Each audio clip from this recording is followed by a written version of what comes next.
आज की इस वीडियो में मैं बताने जा रही हूँ कि मोहिनी एकादशी कब है और इस एकादशी व्रत की कथा क्या है। तो नमस्कार मित्रों, वैशाख मास की शुक्ल पक्ष की एकादशी को मोहिनी एकादशी कहते हैं।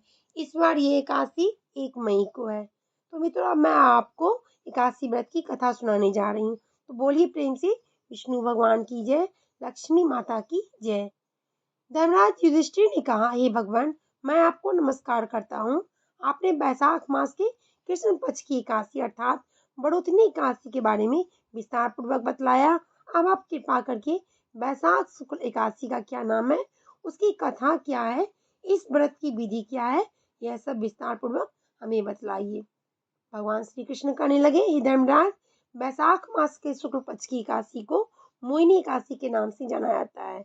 मैं आपसे एक कथा कहता हूँ जिसे महर्षि वशिष्ठ ने श्री रामचंद्र जी से कही थी। राजन, आप कृपया करके ध्यान पूर्वक सुने। बोलिए प्रेम से विष्णु भगवान की जय, लक्ष्मी माता की जय। एक समय श्री राम बोले, हे गुरुदेव, कोई ऐसा व्रत बतलाइए जिसे समस्त पाप और दुख का नाश हो जाए। मैंने सीता जी के वियोग में बहुत दुख भोगे हैं। महर्षि वशिष्ठ बोले, राम, आपने बहुत सुंदर प्रश्न किया है। आपकी बुद्धि अत्यंत शुद्ध तथा पवित्र है। यद्यपि आपका नाम स्मरण करने से मनुष्य पवित्र और शुद्ध हो जाता है, तब भी लोक हित में यह अच्छा प्रश्न है। वैशाख मास में जो एकादशी आती है उसे मोहिनी एकादशी कहते हैं। इसका व्रत करने से मनुष्य सब पापों तथा दुखों से छूटकर मोह जाल से मुक्त हो जाता है। मैं इसकी कथा कहता हूँ, ध्यान पूर्वक सुनो। सरस्वती नदी के तट पर भद्रावती नाम की एक नगरी में द्युतिमान नामक चंद्रवंशी राजा राज करता था। वहां धन धान से संपन्न व पुण्यवान धनपाल नामक वैश्य भी रहता था। वह अत्यंत धर्मालु और विष्णु भक्त था। उसके नगर में अनेक भोजनालय, प्याऊ, कुएं, सरोवर, धर्मशालाएं आदि बनवाए थे। सड़कों पर आम, जामुन, नीम आदि के अनेक वृक्ष भी लगवाए थे।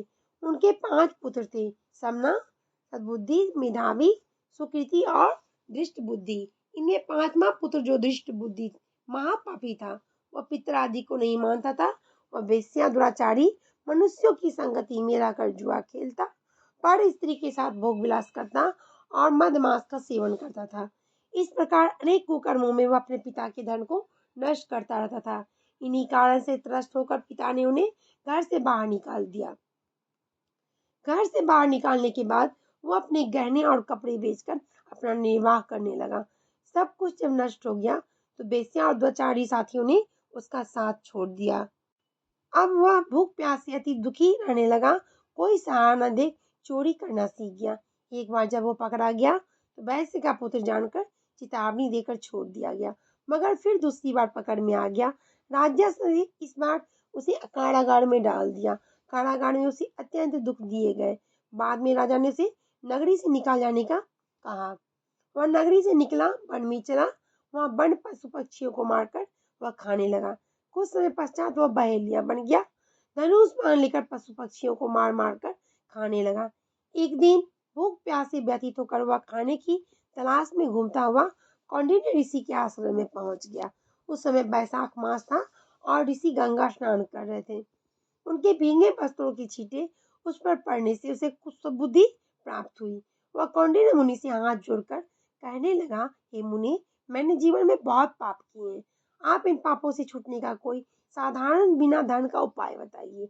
उसके दीन वचन सुनकर मुनि ने प्रसन्न होकर कहा, तुम वैशाख शुक्ल की मोहिनी एकादशी का व्रत करो।